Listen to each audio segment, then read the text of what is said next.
Jeff Armstrong, Director of Planning and Development Services. I'm just going to give you a quick overview of our department. I think it's been a couple of years since you've had a briefing from our department.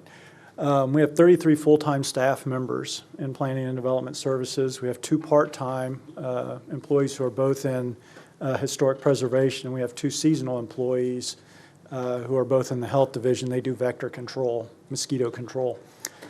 Also, we work obviously very closely with the nonprofit organization Historic Mesquite Incorporated, and they have 2 part-time employees who obviously help us accomplish some of our goals. They're paid for actually through hotel motel tax funds. You can see our divisions: building inspection, health, historic preservation, planning and zoning, and then administrative functions and the corresponding budgets. Our overall department budget's just over $3 million. Just get started with the health division here. The health division does a variety of inspections. The most commonly noticed are the food establishment inspections. We have 550 food establishments in Mesquite, and they do quarterly inspections of every one of those each year. And then they do other food inspections by complaint. Also, they do inspections of the school, cafeterias and food services, and a variety of other things, including kind of semi-public type swimming pools and liquid waste transportation. One of the exciting things we're looking to is you authorize the purchase of new software for the inspection process for this division. The first phase of that should be going online at the 1st of October. It'll be gradually implemented through the last quarter of this year, so by the end of December that should be fully implemented. But that's really going to improve their reporting, their communications, and their efficiencies. Vector control, most commonly thought about as mosquito management. We set 24 traps every week. 23 of those are sent every week to Dallas County for evaluation, and then 1 trap is sent to Austin. Those are examined to determine if there's any diseases in any of those samples, most commonly West Nile virus.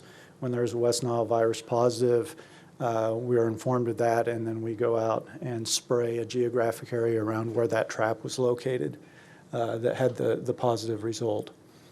We also do some spraying, like prior to summer sizzle and the Mesquite meander and so forth, some of the events that go on in the city to assure the comfort and enjoyment of citizens who attend those.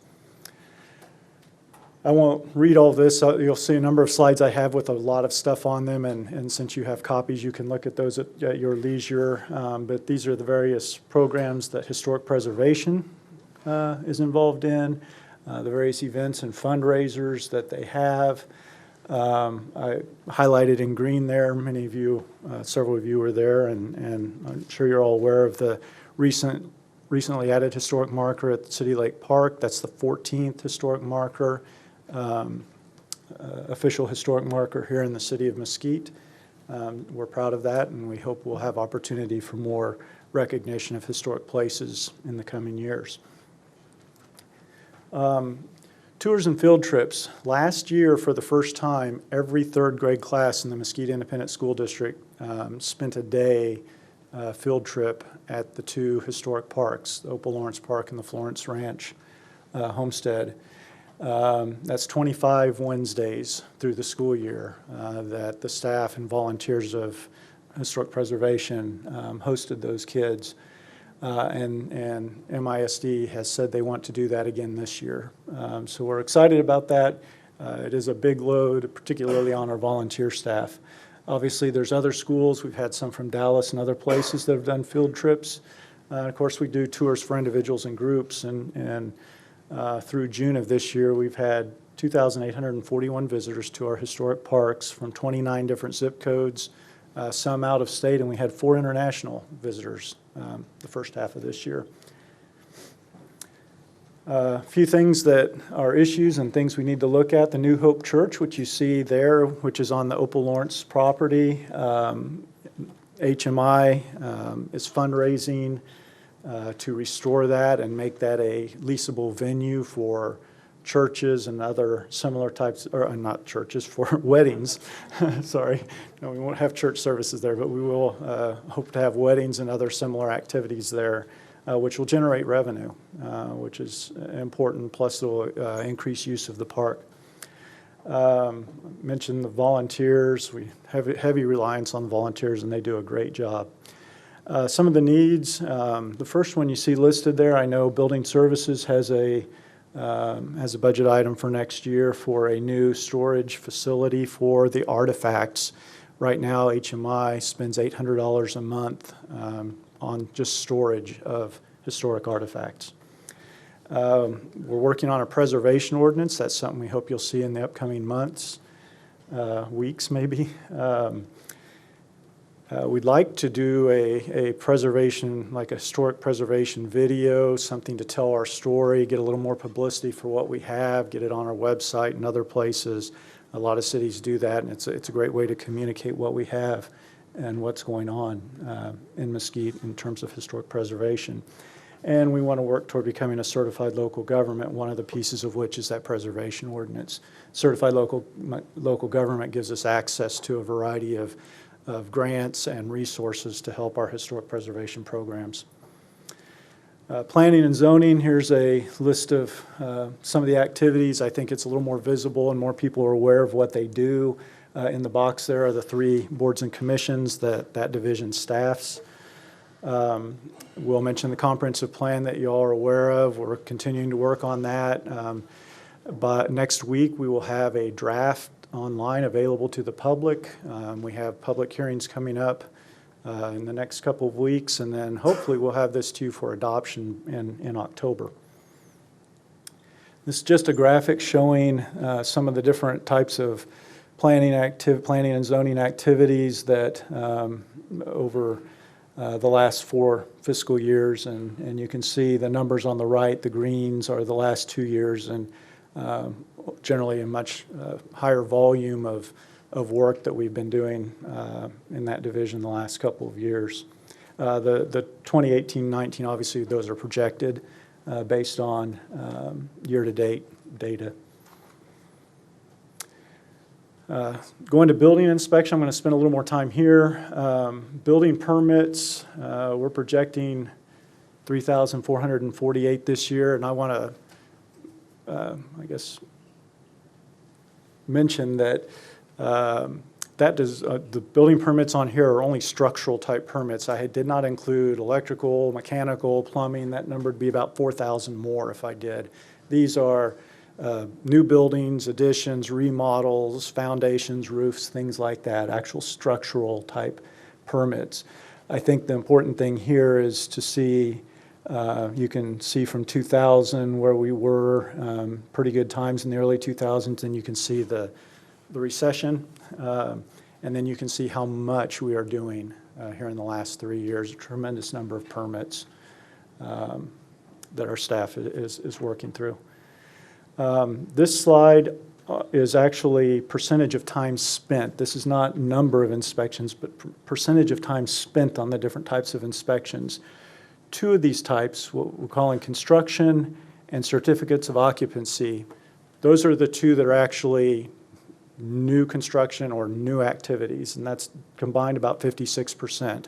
The other 44% are simply inspections of existing things. It's nothing new, no new business, no new structure. It is purely maintaining and dealing with things like hotels and apartments and property maintenance issues and complaints and rental CO, all those sorts of things. So again, 44% of the time our inspectors actually aren't looking at anything new. They're trying to make what we have better or make sure what we have is better.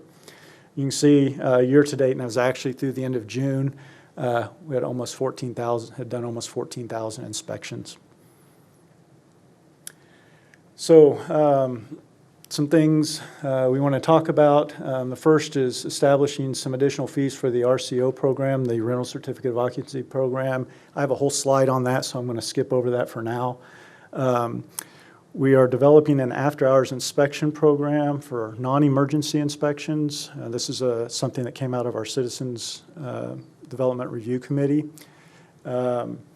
We do currently emergency inspections, of course, but we're looking at a program where we would charge a $100 fee for after-hours inspections, and that would get you up to 2 hours worth of work. If you had something complicated enough that the inspector had to be there for a third hour, we would charge $60 per hour for each hour after the second hour. This is to cover the overtime that will take.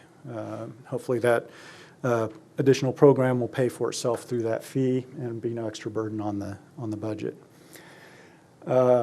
We hope to implement that in the very near future.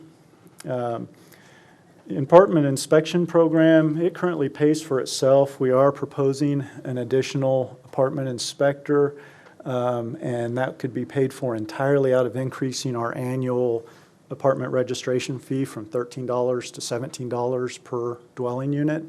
That would cover the additional inspector. I think with all the work that this council and others have done on apartments and trying to improve that situation, the one inspector we have just cannot keep up with everything we need to do out there with apartments. Barely just keep up with the complaints, much less regular inspections. Our hotel inspection program has an annual cost of about $100,000. It has no revenue. We're proposing to institute an annual fee similar to the apartment fee of $25 per guest unit. If we did that, that would essentially at least pay for the inspector we have, his salary, help cover some of the costs of having to do that to keep the hotels in a better condition. And one other thing we want to do is that we've not done in the past is we're looking at the international existing building code. You're probably familiar somewhat with all the various international codes, international building code, fire code, plumbing code, and so forth. There's one part of that group of model codes called the International Existing Building Code. The impetus for this really comes from the work downtown, but it's a code that could apply citywide that would allow for slightly different requirements for reuse and remodeling of existing buildings. Obviously, the important thing is that we still have safety requirements, but we think this would be something to really help reuse of existing buildings, remodeling and redevelopment of existing buildings, and certainly help with our work downtown. Before you go on beyond that,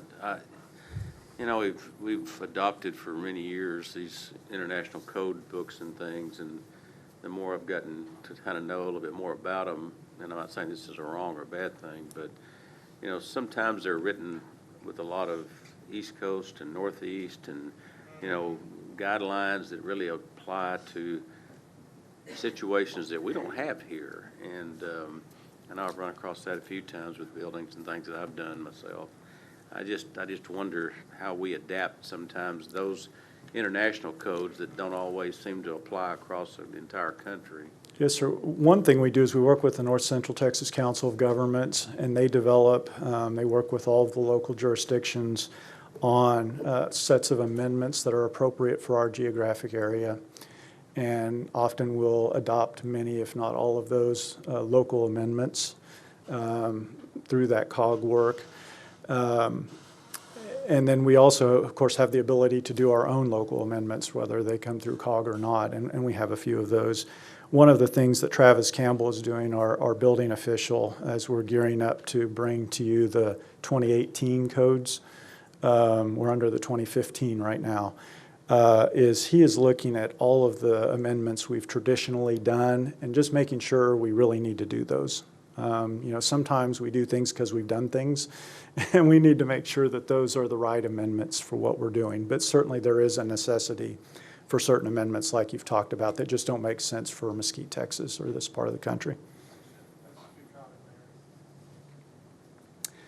I want to talk about development process improvements. We've kind of had a three-pronged approach to this, and we've already had some really good success and a lot more things coming. But the first part was really a review of our building inspection organization and its functions. The second part was the Citizens Development Review Committee, who met earlier this year. And then the third part is a Lean Six Sigma program. We've engaged a consultant to help us with that, and it's a process review methodology to help improve processes, and we're in the middle of that right now. In fact, I think we're getting toward the end of that. A couple other things we've done that are related to these or that have affected these. Several of the development staff had a kind of a workshop last Friday afternoon to address some of the changes we need to make, and some particularly in light of HB 3167, which is a bill that was approved that really affects how we do development review, and we're going to have to make a lot of changes to adapt to that. I want to dig a little deeper into what's come from those processes and what we've already done. Of course, there's a variety of concerns that we've had and that have come out of those processes, but two of the big ones are difficulty using the Citizens Access Portal, which is the internet citizen-facing portion of our InterGov software, which is our plan review, permitting, and inspection software that's used pervasively throughout several departments of the city. It's not user-friendly, and I think Mr. Rivas alluded to the fact that next year we're going to make great improvements to that software. But in the meantime, we've made some changes to adapt to the problems with it. Also, the timeliness of building plan reviews. You've seen I showed you the number of permits and how much those have increased, and it's been a real, it's been taxing on our folks that do those plan reviews. So some of the things we've done, that first bullet, logging information into the Citizens Access Portal on behalf of the customer. We tried really hard to get people engaged and involved in using that system, but it is a difficult system. We have found it to be extremely beneficial to the customers, and we have given our staff in building inspection full range to get that information however they can and put it in themselves. Whether it comes by email or over the phone or on paper. We're still getting everything into the system, but we're actually saving a lot of phone time already simply by doing this, and the customers are much happier because they don't have to figure it out.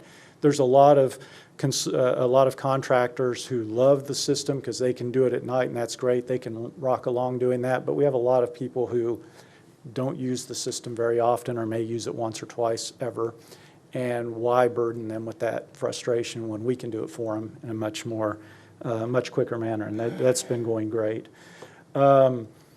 Residential accessory building and fence permits, we have transferred that review to our planning staff. Most of that review has to do with zoning requirements, so they're perfectly capable of doing that, and that's taken some burden off our plans reviewer and building inspection. Also, re-roof door and window permits are now handled by our permit techs.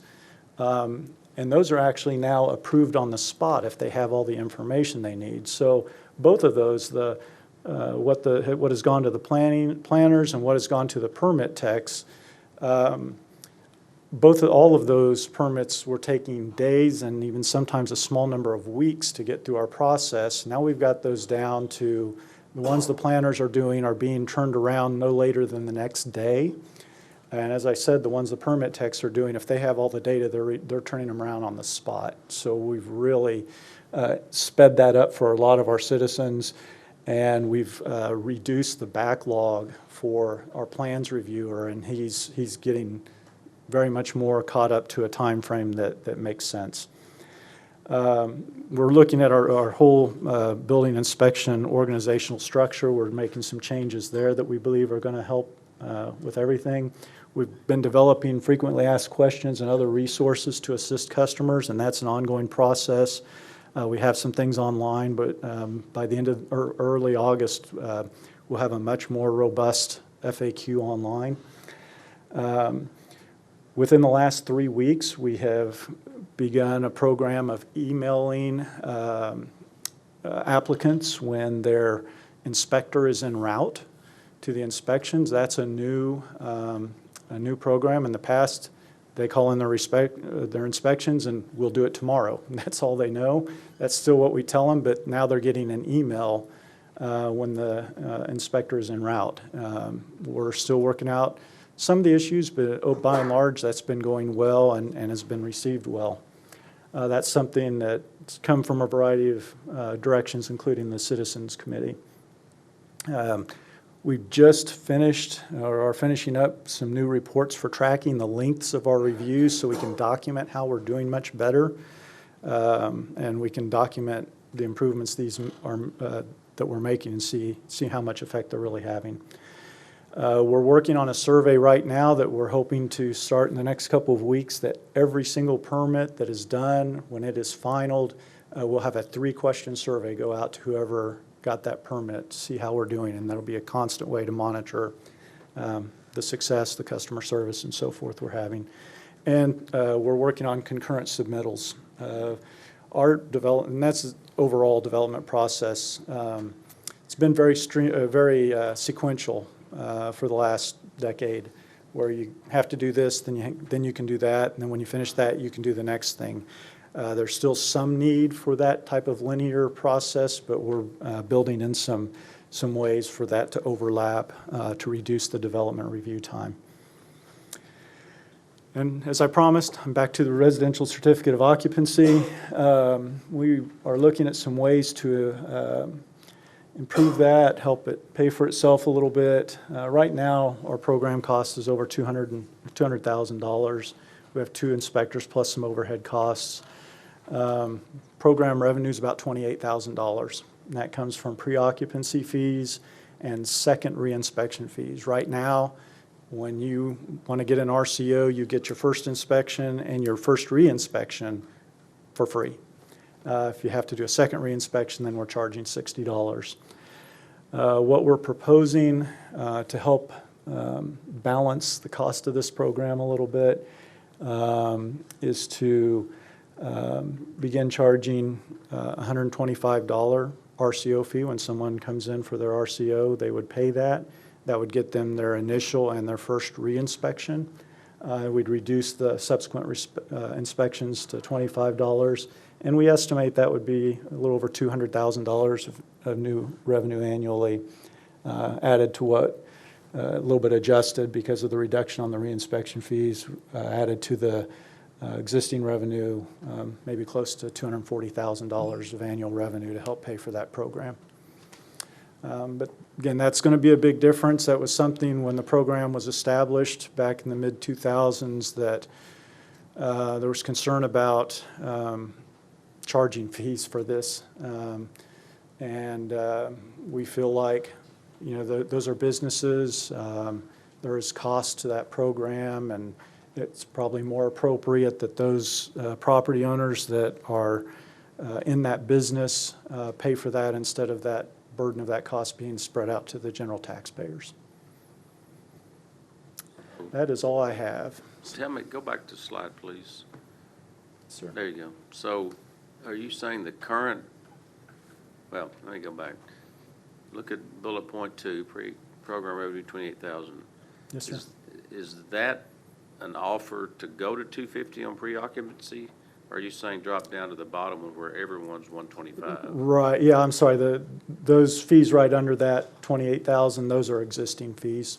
The Yeah, 250? and we would keep the pre-occupancy fee. That's a charge for when someone puts their tenant into the home before we do the inspection and give them their RCO. Okay. We need to keep that, and you raised that from $100 to $250 just 2 or 3 years ago. That's what I want clarification. So Yep. what are we currently charging just for the RCO fee? Nothing. Oh, Yeah, but that's why we're proposing a $125 fee that we've never done before.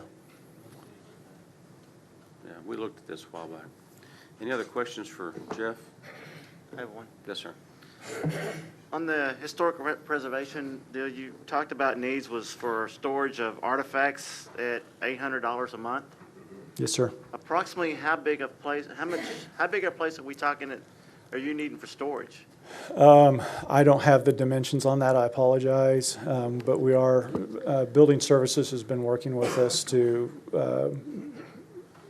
for a potential building that would probably be out at the service center. Okay, so I guess that's my question is, you know, is there someplace that the city itself, I hate this, you know, spend $800 a month to someplace, if we had a place that we could build it ourselves, I mean, it's like doing Mr. a rental. Pearls, that's exactly what we're doing. Exactly. Right now, we are currently paying $800 a month for about 3 or 4 storage units. I believe that are at least in one complex. I think it's 5, sir. 5, yeah. So the building services has identified an area on our service center, and I believe it's a 25 by 40 building, climate controlled. Okay. That we can use that, and it'll provide some additional storage for some other city services. That sounds great.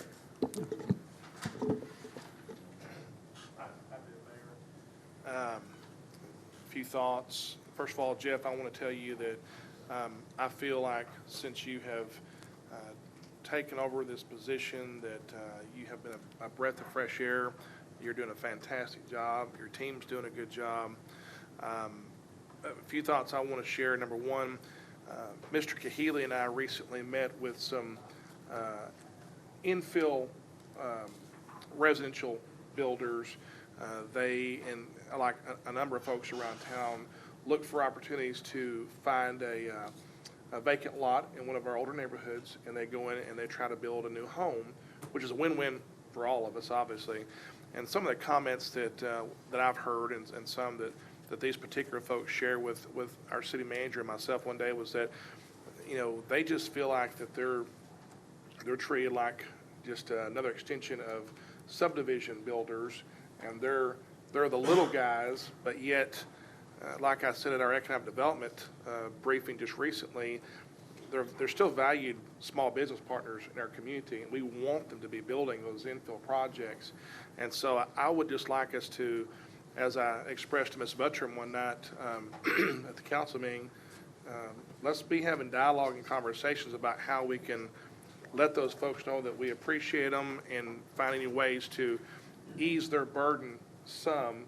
I know some of that will be collaboration with Public Works as well, with engineering fees and whatnot, but it's an important dialogue for us to have. So I'd like to see us be doing that. I'm really happy about some of the changes you're talking about here on the development process.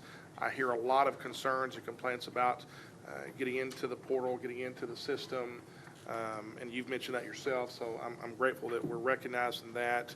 I appreciate some of the recommendations from the Citizens Committee being addressed here. That's great. Customer service, and I know it's a culture change. I know it takes time, but everything we can continue to do to return phone calls faster, to make sure, especially that when someone comes in to do whatever kind of project, that we can give them as many details about all the costs that we possibly can. I often get complaints about, gosh, I had no idea when we first started this project I was going to have to pay X amount of dollars for these engineering fees or these other fees. And maybe we did tell them, and for whatever reason, they just didn't pick that up. But just want to make sure that we kind of close that gap in terms of people walking in from the beginning, knowing what all those future costs, or at least a rough idea of what they'll be. That's very important, so they don't feel like, oh my gosh, all of a sudden we got to come up with an extra $5,000 or $6,000 for to pay the city's part of whatever percentage of engineering fees, et cetera. I often hear there's a confusion about that with a number of applicants. If I could address that. Please, yes, sir. One other thing. One thing we're looking at doing, and I don't have it on here because I wasn't prepared to give you any kind of numbers, because it's in the infancy, I guess. We're looking at, and this came out of the Citizens Committee as well, developing for infill residential, a flat fee that would cover engineering, plat, whatever they have to do, and even permits, whatever their fees are, looking at a flat fee, so we can just tell them, it's going to be whatever it is, let's just $5,000. I'm just, whatever, $2,000, $5,000, whatever it is. And we tell them that's what it is. And these are all the things you have to do, but that's the cost. And I think that would reduce we're hitting you for $1,000 here, we're hitting you for $500 here, we're hitting you for $3,000 there, and That's great. over and over and over. It's just a simple, very simple answer up front. Well, I like that, and I also want to express that, and I know it's always a staffing issue. But the closer we can get to when the person walks in and they've gone through the process and it's time for them to move forward, that is as close as possible to having one key person that they can deal with versus, well, this department told me this department told me that, that liaison scenario that, and perhaps you're already working towards that, but the closer we can get to that, the better, because all these comments are geared towards, as we, again, transition towards tighter budgets, we need to be known as a community that's easy to do business with, and that we roll out the red carpet for businesses. And so your department, Public Works, and a few others, will be on the front lines of opening the doors for those opportunities. So those are just some general thoughts I've already shared with our city manager, but wanted to share with you. But again, I appreciate your forward thinking.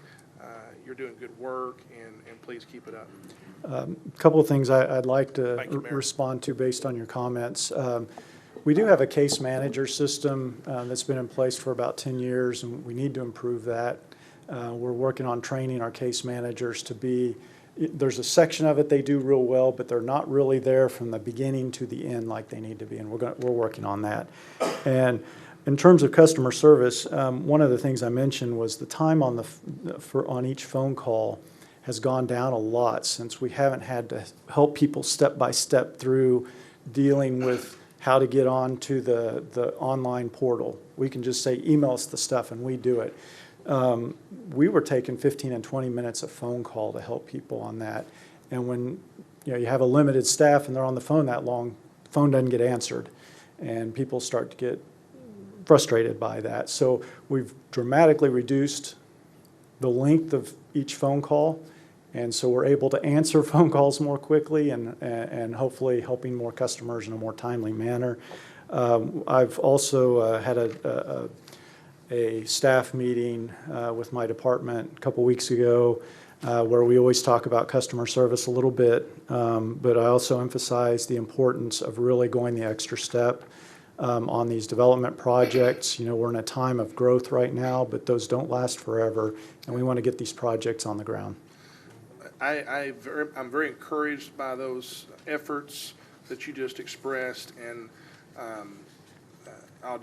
one of the things I hear from time to time is, well, I was told by this department I needed this, but when I went to the other department, they said they didn't know what they were talking about, and it's just that, that delta sometimes between different ones. And so, again, the more we can centralize dealing with one person as much as possible, and I know that Rome wasn't built in a day, but I hope that we'll be working towards that. And, Mayor, you made a comment a while ago about the codes. I can't agree with that more. I hope that as we move forward that we look at what was obviously safety and health and welfare first, but that we can look at what will these codes actually ultimately cost a small business coming in here that suddenly sees something that's not a health or safety issue, but there's just no way they could pay those the price for doing that type of code that's not a safety issue. So I think it's incumbent upon us to be looking at, as we pass these new codes, how will that affect economically businesses coming in here that say that doesn't even make sense. So just some general thoughts there. I appreciate it, Mayor. I appreciate your presentation as well, and just continuing with Councilman Archer and what he was saying. Thank you so much for noting up there which are the recommendations that came from the Citizens Review Committee. I think that's awesome. We heard from people that actually go through the system, and they're sharing their thoughts. But also, I appreciate the survey that you've got up there too. Survey to go out when every permit is final, and that's great to help us keep us updated on what's happening.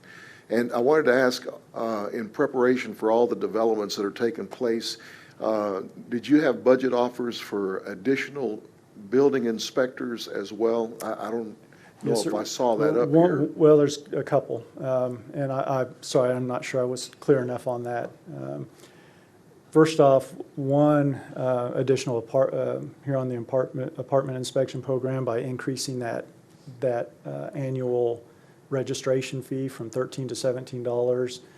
That will fund an additional employee to be an apartment inspector, so we can essentially double our ability to do that work.